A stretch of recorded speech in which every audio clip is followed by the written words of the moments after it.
Hello students, welcome to our YouTube channel your BSc guide. आज के इस video में हम बीए बीएससी थर्ड सेमेस्टर के मैथमेटिक्स का यूनिट 6 जो हम लोग डिटेल में पढ़ रहे थे उसका आज क्लास नंबर 5 है। इसके पहले की 4 क्लासेस हो चुकी है। अगर आपने नहीं देखा है तो BA BSc third semester mathematics की प्लेलिस्ट बनी हुई है, वहाँ पर सबसे पहले आप लोगों को सिलेबस मिल जाएगा, most important chapter unit topic मिल जाएगा और इसके पहले मैंने यूनिट 1 को डिटेल में कराया हुआ है तो वो सारे लेक्चर्स मिल जाएंगे। फिर उसके बाद मैंने यूनिट नंबर 6 स्टार्ट की हुई है, क्योंकि मैंने आप लोगों को बताया था यूनिट नंबर 6 बहुत ही ज़्यादा इंपॉर्टेंट है। इससे लॉन्ग क्वेश्चन शॉर्ट क्वेश्चन बनते हैं। तो इसके 4 क्लासेस हो चुकी हैं जो कि काफ़ी ज़्यादा इंपॉर्टेंट है। अगर आप लोगों को ये सारी 4 क्लासेस अच्छे से समझ में आ गई है तो पूरा चैप्टर बहुत ही ज़्यादा अच्छे से समझ में आ जाएगा। अगर आपने पिछले की वीडियोस को नहीं देखा हुआ है तो ज़रूर देख लीजिएगा। अगर वो आप लोगों को क्लियर होता है तो आगे के लेक्चर में भी आप लोगों को कोई प्रॉब्लम नहीं होने वाली है। आज की वीडियो में हम प्रॉपर्टीज़ ऑफ लैप्लास ट्रांसफॉर्म पढ़ने वाले हैं। इसके पहले की वीडियो में मैंने आप लोगों को लैप्लास ट्रांसफॉर्म क्या होता है उसका फॉर्मूला बताया हुआ है। साथ ही साथ मैंने आप लोगों को इम्पॉर्टेंट या कह सकते हो स्टैंडर्ड रिजल्ट कराए हुए हैं विथ प्रूफ, और इसके ऊपर क्वेश्चंस भी बहुत ही ज़्यादा इम्पॉर्टेंट हर एक टाइप के क्वेश्चन भी आप लोगों को प्रोवाइड किए हुए हैं। अगर आपने नहीं देखा है तो ज़रूर देख लीजिएगा, क्योंकि वो सारी वीडियोस आप जब देखेंगे तब आप लोगों को समझ में आएगा कि लैप्लास ट्रांसफॉर्मेशन एग्जैक्टली होता क्या है। और एक चीज़ और, अगर आप नोट्स नहीं बना रहे हैं तो प्रॉपर्ली नोट्स बनाते हुए चलिएगा, क्योंकि ये सारी नोट्स आप लोगों के लिए एग्ज़ाम में बहुत ही ज़्यादा हेल्पफुल होने वाली है। यूनिट 6 काफ़ी ज़्यादा इम्पॉर्टेंट है और ये ग्रेजुएशन में एक ऐसा टॉपिक है जिसे आप लोग ना क्लास 11 में पढ़ा होगा, ना 12th में पढ़ा होगा, ना फर्स्ट ईयर में पढ़ा है। ये सेकेंड ईयर में आता है ये टॉपिक, थर्ड सेमेस्टर में। ठीक, तो आज हम लोग कुछ इंपॉर्टेंट प्रॉपर्टीज़ के बारे में डिस्कस करेंगे। साथ ही साथ मैं आप लोगों को इसके एग्जाम्पल और प्रूफ भी कराते हुए चलूँगी। ठीक, तो हमें जो प्रॉपर्टीज़ ऑफ लैप्लास ट्रांसफॉर्मेशन में जो पहली प्रॉपर्टी आती है वो है लीनियर प्रॉपर्टी। तो लीनियर प्रॉपर्टी कहते हैं let us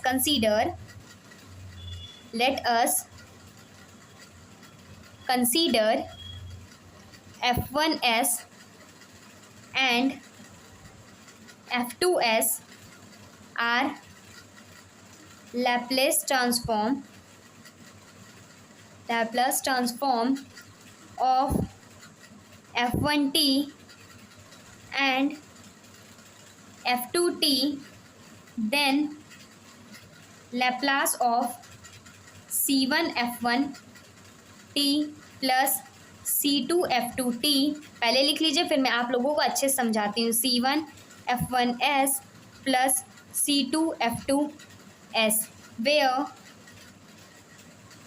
C1 and C2 are constants।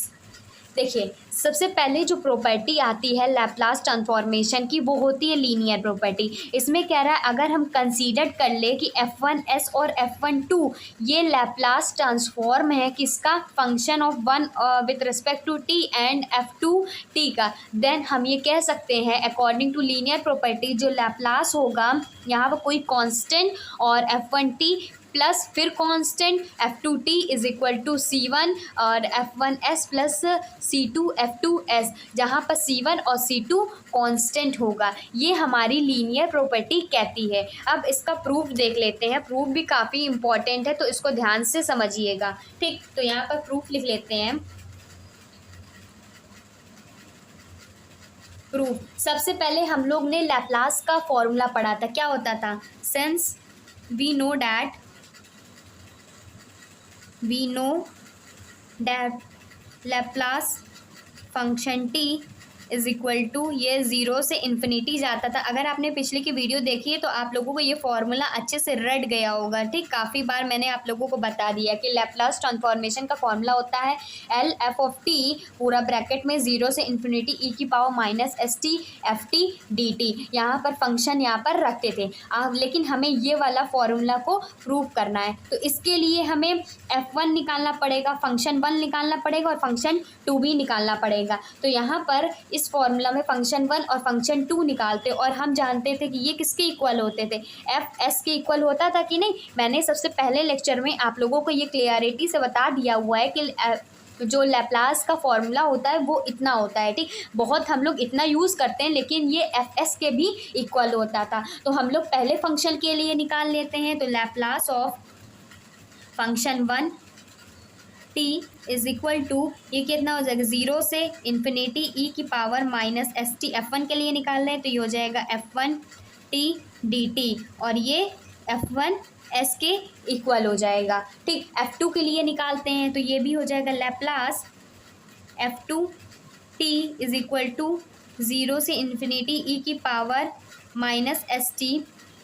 F2 t dt is equal to F2 s, ठीक। पहले इतना समझिए, हमने लैप्लास का फॉर्मूला पता है कि Laplace function of t is equal to होता है 0 से इन्फिनिटी ई की power minus s t f t d t, जो कि इक्वल भी होता है एफ एस का, ये स्मॉल एफ है, ठीक। फिर इसके बाद हम लोग इसमें निकाल रहे हैं कि इसमें हमें चाहिए F1 के लिए और F2 के लिए, क्योंकि जो F1s है और स्मॉल F2s है वो लैप्लास ट्रांसफॉर्म है। तो फंक्शन निकालेंगे, फंक्शन F1 के लिए निकालेंगे लैप्लास, तो हमारे पास ये फॉर्मूला बनेगा। फिर फंक्शन 2 के लिए निकालेंगे, F2 के लिए निकालेंगे तो हमारे पास ये बनेगा। अब हमें फाइनली ये वाले फॉर्मूला में सारी वैल्यू को पुट कर देना है, क्योंकि हमें ये फाइनल रिजल्ट चाहिए। तो लैप्लास ऑफ कांस्टेंट, फिर F1 की वैल्यू रख देंगे, फिर C2 और F2 की वैल्यू रख देंगे और इसको फर्दर सॉल्व कर लेंगे। तो ये हो जाएगा Laplace of C1 F1t plus C2 F2t, और ये ब्रैकेट में इसको हम फाइनल इसकी पूरी वैल्यू रख देंगे। तो 0 से लेकर के इन्फिनिटी ई की पावर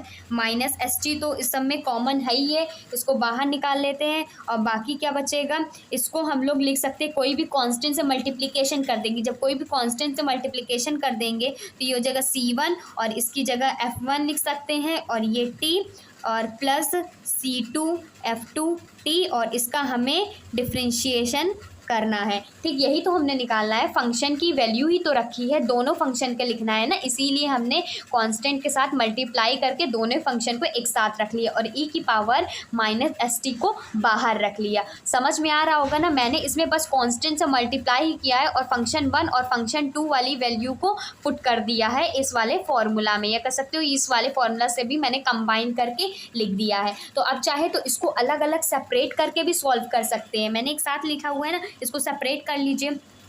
लिमिट जाएगी 0 से इन्फिनिटी ई की पावर माइनस एस टी, ये हो जाएगा C1 F1 t, और ये dt हो जाएगा। और दूसरा जो सेपरेट होगा 0 से इन्फिनिटी ई की power minus s T C2 F2t, और ये हो जाएगा dt। इसको सॉल्व करते हैं। हम जानते हैं कांस्टेंट जो होता है वो हमेशा बाहर लिखा जाता है, तो कांस्टेंट बाहर लिख लेंगे।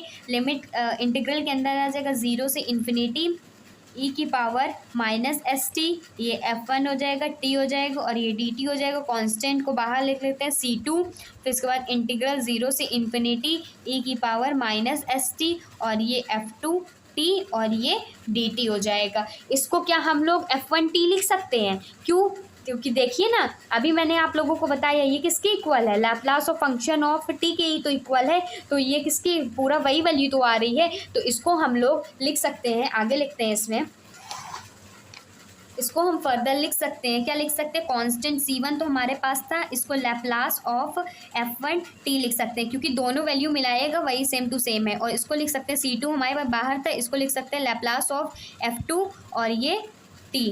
फिर उसके बाद यहाँ से देखिए, हमने अभी देखा कि ये किसके इक्वल था, C1, ये F1s के इक्वल था, अभी मैंने बताया, और ये C F2 और ये s के इक्वल है। ये देखिए अभी मैंने आप लोगों को बताया ना, ये F1s, यही ये जो ये वाली वैल्यू है इसको इसके इक्वल लिख सकते हैं, क्योंकि सेम टू सेम ही तो है। फिर उसके बाद ये वाली वैल्यू को इसके इक्वल भी लिख सकते हैं, F1s और F2s। तो इसकी जगह पे मैंने लिख दिया F1s और इसकी जगह पे F2s। तो हमारा जो लेफ्ट हैंड साइड था वो राइट हैंड साइड के इक्वल आ गया। यही तो हमें प्रूव करना था। ये देखिए Laplace of C1Ft is equal plus C2F2t is equal to C1F1s plus C2F2s। मैंने ये लैप्लास ऑफ ये C1 निकाला है, ये लेफ्ट हैंड साइड हो गया, इसको साथ में चाहे तो लिख लीजिएगा।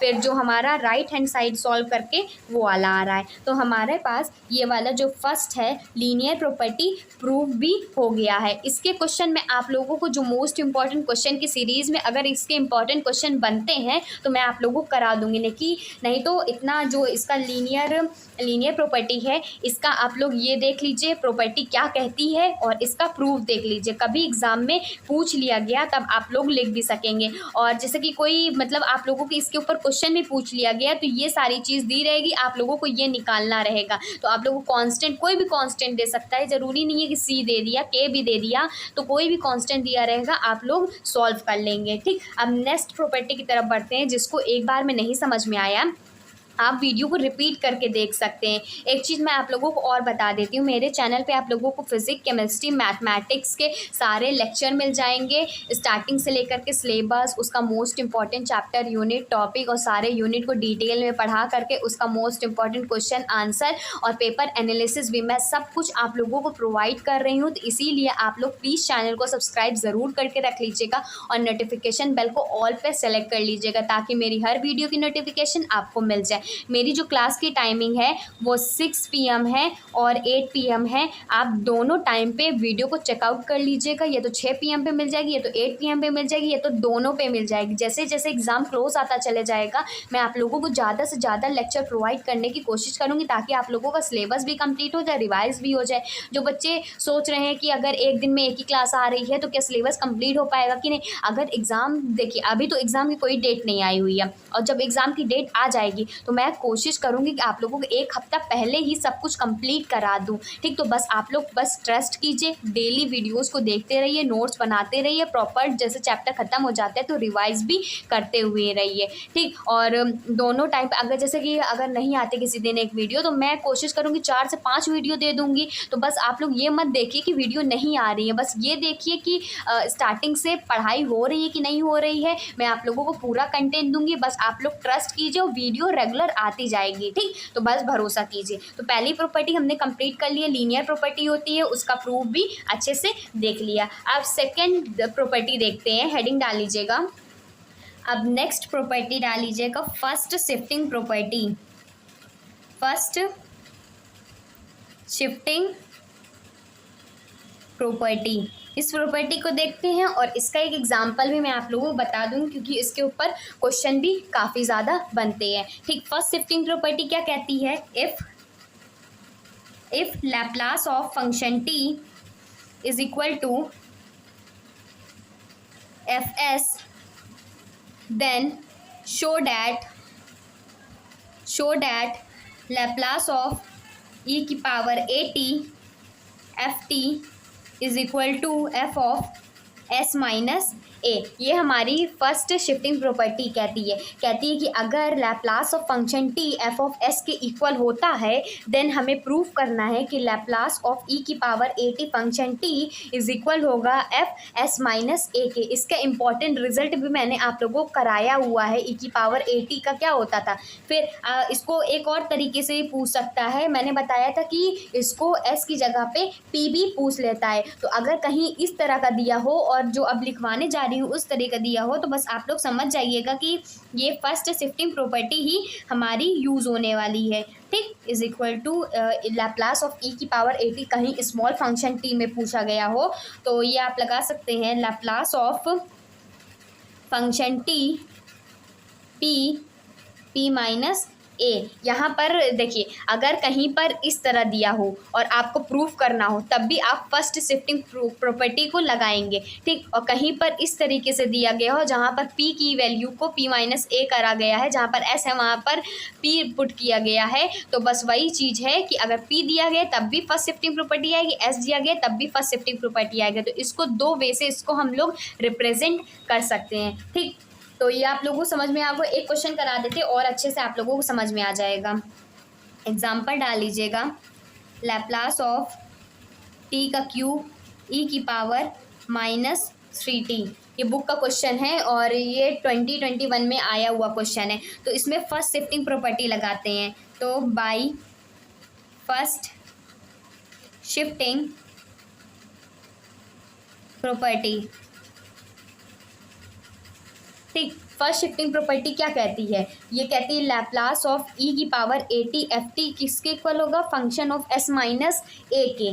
तो सबसे पहले हम लोग और इस तरीके से लिख सकते हैं। देखिए ये इस फॉर्म में दिया गया है कि नहीं, ई की पावर ए टी दिया गया है, फंक्शन ऑफ टी दिया गया है, तो हमें इस फॉर्म में हमें निकालना है। तो इस फॉर्म में सबसे पहले लिखेंगे लैप्लास, फिर लिखेंगे क्या दिया गया? Function of T. Function of T क्या दिया गया? फंक्शन ऑफ टी क्या दिया गया? टी क्यूब दिया गया है। इसको कंपेयर कर लेंगे और लैप्लास ये अंदर होगा, ठीक। लैप्लास ऑफ टी का क्यूब, ये हमारे पास फंक्शन दिया गया और नीचे पी की वैल्यू जो है पी माइनस ए है, ठीक। पी माइनस ए है। अब यहाँ पर ए की जो वैल्यू होगी वो टी की जो पावर होती है वही ए की वैल्यू होती है। तो यहाँ पर क्या है? यहाँ पर 3 दिया गया है, तो टी माइनस सॉरी यहाँ पर ए की वैल्यू ये हो गई, ई की पावर 80 होता है ना, ई की पावर 80, तो ए की वैल्यू क्या है? -3 है। तो हम इसको लिख सकते हैं लैप्लास ऑफ टी का क्यूब और p की जगह पे हम लिख सकते हैं p और माइनस, और -3 है तो माइनस माइनस प्लस हो जाएगा और ये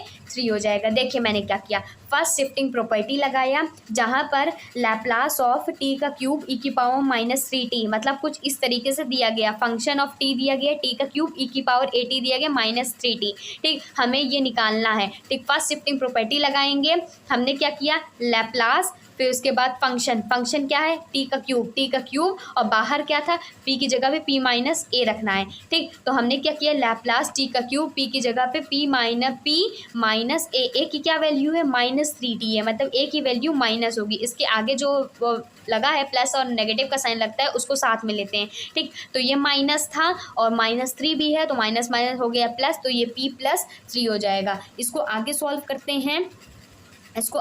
करते हैं, हम जानते हैं कि t की पावर n का फॉर्मूला होता था, t की पावर n का क्या फॉर्मूला होता था कि n फैक्टोरियल अपॉन s की पावर n+1 होता था ना, मैंने आप लोगों को इंपॉर्टेंट रिजल्ट में कराया हुआ है। तो ये t की पावर n है तो ये हो जाएगा 3 फैक्टोरियल अपॉन p, यहाँ पर p दिया गया है तो मतलब p रखेंगे यहाँ पर s की जगह पे, और n+1, n कितना है हमारा? n की वैल्यू हो गई 3 +1, तो 3 का फैक्टोरियल कितना होता है? 6 होता है, और लास्ट में ये p की जगह पे p माइनस ए भी रखेंगे। 3 का फैक्टोरियल कितना होता है? 6 होता है, और p की पावर 3 + 1 कितना हो जाएगा? p की पावर 4 हो जाएगी, और p की जगह पे p+3 रख देंगे, ये p+3 आ जाएगा। तो ये इसका फाइनल आंसर हो गया, ठीक। तो ये फर्स्ट शिफ्टिंग प्रॉपर्टी के थ्रू मैंने आप लोगों को इसको समझा भी दिया कैसे ये फर्स्ट शिफ्टिंग प्रॉपर्टी काम करेगी, ठीक। अब सेकंड शिफ्टिंग प्रॉपर्टी देख लेते हैं। अब इसमें जो नेक्स्ट प्रॉपर्टी है वो है second shifting property. Second shifting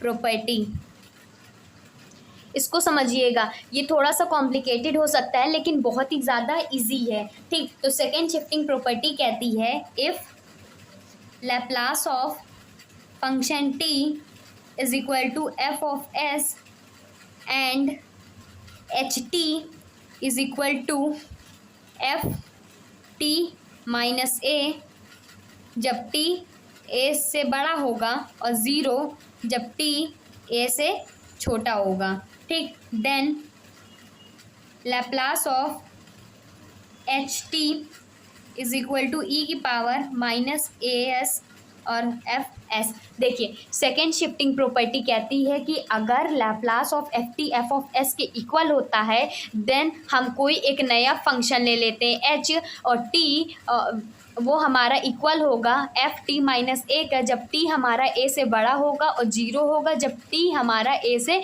छोटा होगा। तब हम ये कह सकते हैं कि Laplace of H T is equal to E की पावर -as और f ऑफ s, ठीक। इसका प्रूफ मत देखिएगा, बहुत ही ज़्यादा कॉम्प्लिकेटेड है, लेकिन जो एग्ज़ाम में क्वेश्चन बनते हैं वो इसके ऊपर बनते हैं, ठीक। एक एग्जाम्पल के थ्रू मैं आप लोगों को क्वेश्चन भी करा देती हूँ।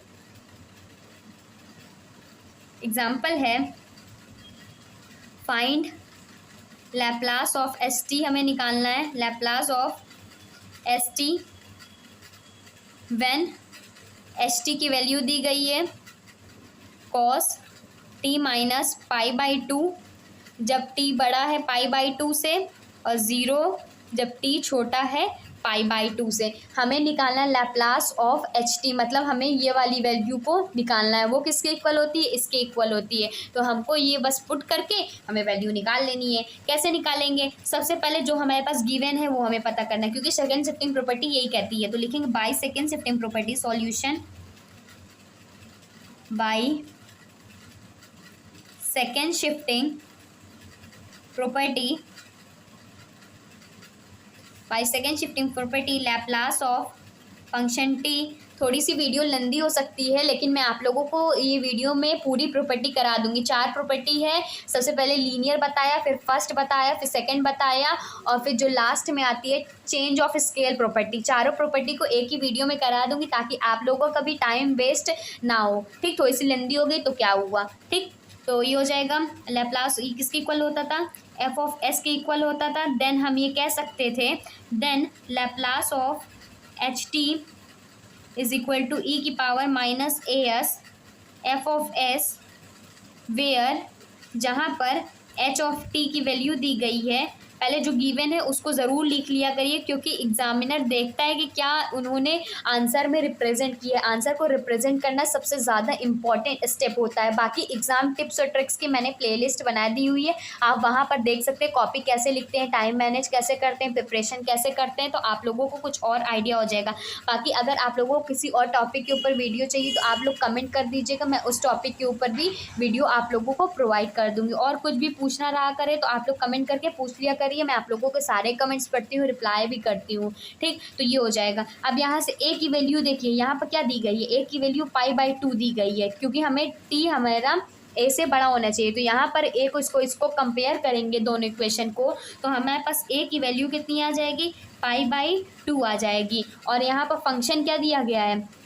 यहाँ पर फंक्शन टी माइनस ए का फंक्शन दिया गया है ना, तो इसको कंपेयर करेंगे तो यहाँ पर फंक्शन दिया गया है कॉस टी। हमें एफ टी निकालना है, तो एफ टी निकालना है तो कॉस टी ही दिया गया है। ठीक, हमें ये नहीं निकालना एफ टी माइनस ए नहीं निकालना है कि cos T minus pi by to निकालना है, एफ टी निकालना है। तो एफ टी ये कॉस टी दिया गया है, तो फंक्शन जो हमारे पास एफ टी है वो है कॉस टी। क्यों निकाल रहा है? क्योंकि अभी हमारे पास यही चीज़ ज़रूरत पड़ेगी। और हम जानते हैं कि जो लैप्लास ऑफ फंक्शन टी होता है वो हमारा लैप्लास ऑफ, दोनों साइड लैप्लास कर देंगे, ये कॉस टी के इक्वल हो जाएगा। मतलब फंक्शन जहाँ पर एफ टी है वहाँ पर कॉस टी को पुट कर दिया। और हम जानते हैं लैप्लास ऑफ कॉस टी क्या होता है? S upon S square plus one होता है। ठीक, जो एफ ऑफ एस के इक्वल भी होता है। ठीक, तो हमारे पास ये निकला है लैप्लास ऑफ फंक्शन टी। अब हमें क्या निकालना है? एच टी निकालना है। एच टी की वैल्यू ये होती है, क्योंकि ये एफ एस के इक्वल है तो हमें ये ज़रूरत थी, इसीलिए हमने इसको निकाला। अब हमें ये निकालना होगा तो इसकी वैल्यू रख देंगे, और ये जो हमने निकाला है इसकी वैल्यू पुट कर देंगे। ठीक, तो ये हो जाएगा then Laplace of H T is equal to E की पावर माइनस ए एस, और एफ ऑफ एस है ई की power minus A S, E की पावर माइनस ए की वैल्यू क्या मैंने अभी निकाला? पाई बाई टू, तो ये हो जाएगा माइनस पाई बाई टू। और एस की वैल्यू क्या है? एस की वैल्यू एस ही है। ठीक, और एफ ऑफ एस अभी हमने क्या निकाला? एफ ऑफ एस है क्या है? S upon S square plus one. ये हो जाएगा मल्टीप्लिकेशन में S upon S square plus one. तो ये हमारा फाइनल आंसर हो जाएगा, क्योंकि हमें यही चीज़ निकालनी थी। ठीक, आप लोगों को एक बार में नहीं समझ में आया, आप वीडियो को रिपीट करके देखिए। जैसे हमने क्या निकालना था? Laplace of H of T निकालना था, जिसे हमें एच टी की वैल्यू दी गई थी। सेकंड शिफ्टी प्रॉपर्टी लगाई, जो गिवन था वही लिख लिया। फिर उसके बाद इस इक्वेशन को और गिवन इक्वेशन को हमने कंपेयर किया, वहाँ से ए की वैल्यू और एफ ऑफ टी की वैल्यू निकाल ली। फिर लैप्लास निकाल लिया एफ ऑफ टी का, क्योंकि हमें एफ ऑफ एस चाहिए था, जो कि ये Laplace of F of T हमारा एफ ऑफ एस के इक्वल होता है। ठीक, तो जहाँ पर एफ ऑफ टी था वहाँ पर कॉस ऑफ टी रख के इसकी वैल्यू निकाली। हम जानते हैं ये हमारा फॉर्मूला होता है, इंपॉर्टेंट रिजल्ट में मैंने बताया हुआ है। ठीक, फिर उसके बाद हमें ये चाहिए था लैप्लास ऑफ एच टी चाहिए था, जो कि इक्वल होता है ई की power minus A S F of S के, ई की पावर ए एस, ए की जगह पे minus pi by to, S की जगह पे एस, और एफ ऑफ एस इसके इक्वल था S upon x square plus one पे। बस सारी वैल्यू को रख दिया और मल्टीप्लीकेशन कर दिया, तो हमारे पास Laplace of H of T निकल के आ गया। इसी तरीके क्वेश्चन आप लोगों के एग्जाम में भी देखने को मिलेंगे। तो 3 प्रॉपर्टी अच्छे से क्लियर हो गई, नहीं समझ में आए आप वीडियो को रिपीट करके देखिए। आप चौथी प्रॉपर्टी देखते हैं, काफ़ी ज़्यादा इंपॉर्टेंट है, change of scale property. Next page से देखते हैं इसको। तो लास्ट जो हमारी प्रॉपर्टी है, इंपॉर्टेंट प्रॉपर्टी है, वो है चेंज ऑफ स्केल प्रॉपर्टी। एक बात और मैं आप लोगों को बता देती हूँ, अगर आपको वीडियो सच में समझ में आता है, थोड़ी सी भी हेल्प होती है, तो आप वीडियो में बताया करिए कि वीडियो आपको कैसा लगता है, और लाइक ज़रूर किएगा करिए। ठीक, और ज़्यादा से ज़्यादा अपने फ्रेंड तक भी शेयर कर दीजिए, ताकि उन बच्चों को भी पता चल सके, बेस्ट गाइडेंस मिल सके। बहुत सारे बच्चे ना बहुत सारे मैथ्स में कंफ्यूज रहते, कैसे क्वेश्चन पेपर आएगा, कैसे क्या पढ़ना है उन्हें। तो मैं आप लोगों को पूरी स्टार्टिंग से लेकर के एंड तक गाइडेंस देती हूँ, तो आप प्लीज़ शेयर कीजिए, ज़्यादा से ज़्यादा शेयर कीजिए। ठीक, अब लास्ट प्रॉपर्टी पढ़ते हैं, वो है चेंज ऑफ स्केल प्रॉपर्टी। अब चेंज ऑफ स्केल प्रॉपर्टी क्या कहती है? If Laplace of function T is equal to F of S, then Laplace of F of A T हमारा इक्वल हो जाएगा 1/a F of S upon A के हमारे equal हो जाएगा। इसको कुछ इस तरीके से भी लिख सकते हैं कि Laplace of function of A T is equal to 1/a Laplace of F T P divided by A. यह होता है हमारा चेंज ऑफ स्केल प्रॉपर्टी। अगर लैप्लास ऑफ फंक्शन टी हमारा एफ ऑफ एस के इक्वल होता है, then Laplace of function of A T हमारा 1/a F of S upon A की इक्वल होता है। कुछ इस तरीके से भी इसको लिख सकते हैं। एक एग्जांपल के थ्रू मैं आप लोगों को इसको कराती हूँ, कैसे आप लोगों को पूछा जाएगा। जैसे लैप्लास दे दिया गया यहाँ पर sine hyperbolic 3t, sine hyperbolic वाला मैंने आप लोगों को कॉन्सेप्ट अच्छे से समझाया है, तो यहाँ पर चेंज ऑफ स्केल प्रॉपर्टी लगेगी। ठीक, आप लोगों को क्वेश्चन से ही समझना पड़ेगा कि कहाँ कौन सी इसमें प्रॉपर्टी लग सकती है। ठीक, तो आप लोगों को माइंड से जितना ज़्यादा प्रैक्टिस होगी उतना ही ज़्यादा आप लोगों को समझ में आएगा। तो by change of scale property Laplace of sine hyperbolic 3t किसके इक्वल होता था? 1/a, मतलब 1/3। ये इसको कंपेयर करोगे तो ये हमारा साइन हाइपरबोलिक 80 ही है, a जो है 3 है, तो 1/a मतलब 1/3, मतलब a की वैल्यू क्या है यहाँ से 3 है। और अंदर क्या आएगा, हमें लैप्लास लगाना है, अंदर हमें लैप्लास लगाना है function of T. Function of क्या है हमारा? साइन हाइपरबोलिक टी है, साइन हाइपरबोलिक टी, ये हमारा फंक्शन हो गया। फिर उसके बाद क्लोज कर देंगे, ये हो जाएगा 1/3। और हम जानते हैं साइन हाइपरबोलिक एच का फॉर्मूला होता है 1/p² माइनस 1, तो हम लोग इसको लिख सकते हैं 1/p² माइनस 1। ये हमारा फॉर्मूला स्टैंडर्ड रिजल्ट होता है। और जहाँ पर p की वैल्यू जाएगी p डिवाइडेड बाई a की वैल्यू क्या है 3 है, तो p डिवाइडेड बाई 3 हो जाएगा। इसको सॉल्व करेंगे तो ये 1/3 हो जाएगा। इसको सॉल्व करेंगे तो यहाँ पर p की जगह पे p/3 रखते हैं, तो p की जगह पे p/3 रखेंगे तो मतलब p/3 का होल स्क्वायर माइनस 1। इसको फर्दर सॉल्व करेंगे तो ये 1/3 हो जाएगा। ये 1 अपॉन ये p का स्क्वायर अपॉन 3 का स्क्वायर कितना होता है? 3 का स्क्वायर ही रखते हैं, अभी 1 हो जाएगा। इसको आगे सॉल्व करेंगे, 1/3 हो जाएगा, और 3 का स्क्वायर 9 होता है, 9 ऊपर चला जाएगा, ये ऊपर आ गया। और ये कितना बचेगा? यहाँ से p² बचेगा। एलसीएम भी तो लेंगे, एलसीएम ले करके फिर 9 ऊपर जाएगा। ठीक, ये 9 नीचे भी आएगा। फिर इसके बाद देखिए इसको एलसीएम ले लेंगे ना, 1/3 यहाँ पर देखिए इसका एलसीएम लेंगे तो ये कितना हो जाएगा? ये यहाँ पर 9 हो जाएगा, ये p का स्क्वायर हो जाएगा माइनस ये नीचे 9 बचेगा, और ऊपर 1 था, ये 9 ऊपर चला गया, और p का स्क्वायर माइनस 9 नीचे आ गया। इसको 3 जा 9 हो जाएगा, तो 3 से काटा और नीचे क्या बचा? p का स्क्वायर माइनस 9। ये हमारा फाइनल आंसर हो गया। एक बार फिर से देख लीजिए, मैंने साइन हाइपरबोलिक H3T का चेंज ऑफ स्केल प्रॉपर्टी लगाया है। तो कुछ इस तरीके से हमारा सॉल्व हो जाएगा। पहले इसको सेपरेट करेंगे, 1/a Laplace of function of T और पी की जगह p/a कर देंगे। तो वैसे ही सॉल्व करा दिया है। तो ये चारों प्रॉपर्टी इंपॉर्टेंट प्रॉपर्टी हो गई है कंप्लीट। अगर आपको नहीं समझ में आता आप वीडियो को एक बार फिर से देख सकते हैं, काफ़ी ज़्यादा इंपॉर्टेंट प्रॉपर्टी। बाकी अगर आप लोगों को किसी चीज़ का डाउट होता है, कोई चीज़ नहीं समझ में आती है, तो आप कमेंट करके पूछ सकते हैं। मेरे चैनल पे आप लोगों को फिजिक्स केमिस्ट्री मैथमेटिक्स के भी लेक्चर मिल जाएंगे। अगर आपके कोई छोटे भाई बहन है वो भी बीएससी कर रहे हैं, तो उनको भी स्टार्टिंग के फर्स्ट सेमेस्टर सेकंड सेमेस्टर जो कि फर्स्ट ईयर में ही आते हैं, उनको भी लेक्चर्स उसके मिल जाएंगे। तो आप लोग प्लीज़ ज़्यादा से ज़्यादा शेयर कीजिए। बस एक ही रिक्वेस्ट करती हूँ आप लोगों को, जितना हो सके शेयर कीजिए, ज़्यादा से ज़्यादा बच्चों तक पहुँचा दीजिए। ठीक, good bye and stay safe.